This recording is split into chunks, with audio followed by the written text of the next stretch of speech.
Yeah, hi, I'm David Smith. I'm a partner and I head the property litigation team in our London office.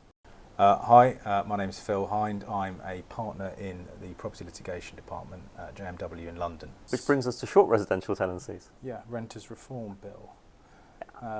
Which of course is not actually a new bill at all. I mean, No. it was a bill and it's now a bill again. Yep. And of course it had its second reading just before the Parliament was prorogued. I mean, the only thing I did notice in the King's Speech notes, and it had been hinted at the second reading, was an explicit statement there was going to be a ground for possession for student properties being let by private rented sector landlords. That was talked about a little bit at the second reading, but it was very clearly in black and white. Well, that was causing all sorts of concern, wasn't it, for those that let to students, and whether or not they'd be able to bring those tenancies to an end in sufficient time for new joiners coming in September. But I'm not convinced it will be enough to satisfy PRS student landlords. And the reality is that this is an area, I mean, people keep saying landlords will leave the sector. I'm not convinced that they will. I think they'll move around. I'm not, my gut feeling is that the individual landlords, smaller landlords, are being squeezed. The inability to recover or set off your interest payments on your mortgage against your income tax. Sure. These changes where landlords may well be saying, well, now I don't have a Section 21 notice, no fault ground in order to get my property back. I want to be able to do what I want with my property.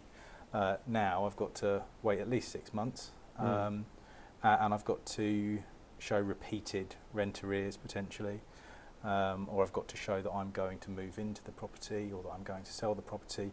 So it's another burden for a landlord to shift. So I just wonder whether that makes it more unattractive for the smaller landlords particularly, and how the market's going to go. I mean, I don't think the government's that bothered about losing small landlords if they simply sell their properties to bigger landlords who it's easier for the government to control.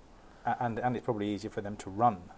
Easier to manage a sector. Manage and deal with the admin that goes with that. The side thing that I was kind of concerned about, and we've seen this in Scotland, is not all student landlords have choices, but there are student landlords in particular areas, and this happened in Edinburgh very specifically, where there's a pretty clear choice between being a student landlord or sticking up on the holiday let market, and obviously both of those options tend to make more than a family let, but they tend to make about the same amount of money. It just depends where you want to have your hassle.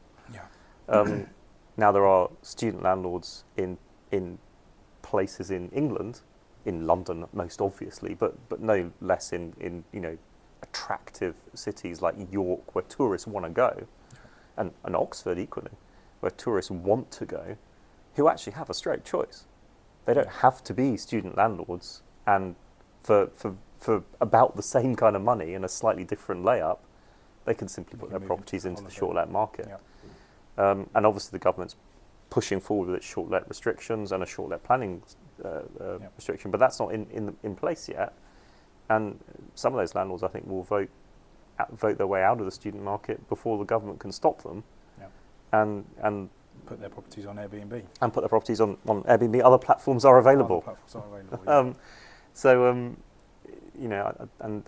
the long-term losers for that are the student market, because PRS landlords house over 60% of all students in the sector, and in some areas closer to 80%, depending on where you're studenting exactly and the nature of the local supply. So it's potentially quite a big change there. Yeah, huge impact. Other things to mention on the bill, landlord database? Well, those are all things that were already there. I think that the other thing that was sort of new is that the government has restated that they'll be doing more on antisocial behaviour. They've restated that they will be banning no DSS and no children as advertising things. Those are in the King's Speech. They were mentioned at second reading. They weren't there before. Yep. And the Decent Home Standard is back in some format. Can't unreasonably withhold consent in relation to pets. Yep, that was in the bill originally though. Yep. But I suspect that's still not quite finished. The government's going to go back and forth on that a few times yet. But yeah, a huge amount I think for the property sector.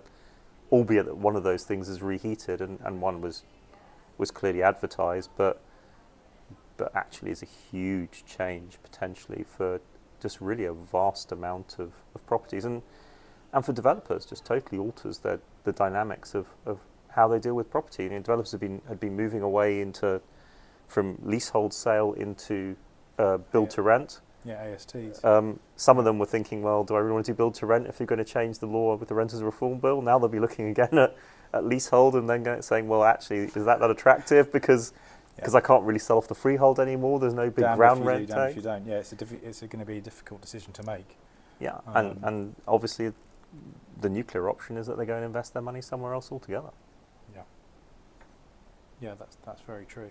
Interesting time. I mean, if you look at Blackstone investment, Mm-hmm. I think there was something this week where they're just one of the largest residential property transactions, I think 891 million, which is 2 blocks that have been either acquired or sold. I can't remember, but they are built to rent. So that is definitely the way that most of the bigger players are going. Sure. But whether or not that's a good decision will be only time will tell. Yes, it will remain to be seen exactly how these bills play out in the market. I'm Dominic Walker, JMW's Inside Man.